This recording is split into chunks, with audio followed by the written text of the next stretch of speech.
حذیفہ بن یمان نبی علیہ السلام کے رازدان تھے، اور فتن کے بارے میں جو آپ کی احادیث وارد ہیں زیادہ تر ان کی روایت سے۔ یہ فرماتے ہیں کہ رسول اللہ صلی اللہ علیہ وسلم کا فرمان ہے، انی اتخوف علی رجل، مجھے اپنی امت میں سب سے زیادہ خوف ایک شخص کا ہے، حالانکہ لوگ مختلف ہیں، کوئی بدکار ہے، کوئی فاسق ہے، کوئی فاجر ہے، کوئی مشرک ہے، کوئی بدعتی، مجھے سب سے زیادہ خوف کس کا ہے؟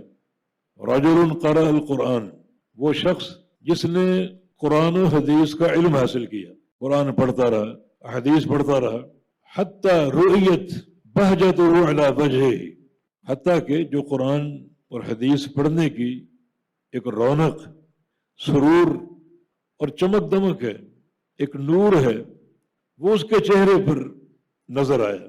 اس قدر وہ کتاب و سنت پڑھتا رہا کہ کتاب و سنت کا نور اس کے چہرے پر نظر آنا شروع ہو گیا۔ واقعتاً قرآن و حدیث خود ایک نور ہیں، اور پڑھنے والے کے چہرے پر وہ نور ظاہر ہوتا ہے۔ امام شافعی رحمہ اللہ جب امام مالک رحمہ اللہ کی مجلس میں گئے، امام مالک ان کو دیکھتے رہ گئے اور فرمایا کہ اے محمد ابن ادریس الشافعی، ان کا نام، ارا فی وجہ کا نور، میں تمہارے چہرے میں ایک نور دیکھ رہا ہوں، علم اور اللہ کی وحی کا نور، فلا تطفئہ بالمعصیہ، اسے گناہ کر کے بجھا نہ دینا، جب تک اس علم پر قائم رہو گے، علم پر عمل ہوتا رہے گا، یہ نور برقرار رہے گا۔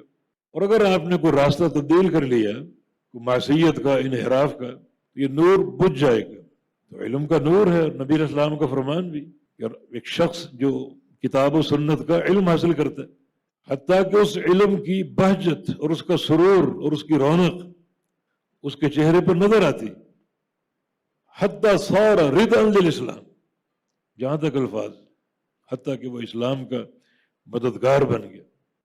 اور بعض لغات میں رضا کا معنی لباس بھی ہے، اس نے اپنے لباس سے اسلام کو ڈھانپ لیا تاکہ یہ کسی الحاد کا شکار نہ ہو اور کسی ملحد کی زیادتی کا شکار نہ ہو، یہاں تک معاملہ پہنچ گیا۔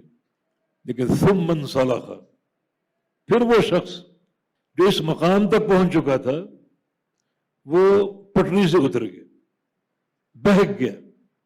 یہ خوف ہے۔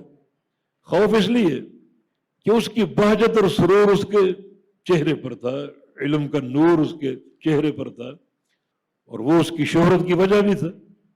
اب جب بہکا تو بہت سے لوگ جو اس کے گرویدہ ہو چکے ہیں، جنہیں اس کے بہکنے کا علم نہیں اور بہکنے کی توقع بھی نہیں، وہ اس کے ساتھ منسلک ہوں گے، اور وہ بہکاوا جو ہے جیسے اس کو حاصل ہوا، ویسے اس کے جو متعلقین ہیں وہ بھی اس میں غرق ہو جائیں گے۔ اس لحاظ سے خوف ہے کہ وہ اس منزل پر پہنچ کر بہک گیا۔ اللہ پاک ہمیں اتباع سنت کی توفیق دے، اسی میں انشاءاللہ تعالی خیر و برکت ہے۔ اقول قولی ھذا وآخر دعوانا الحمد للہ رب العالمین۔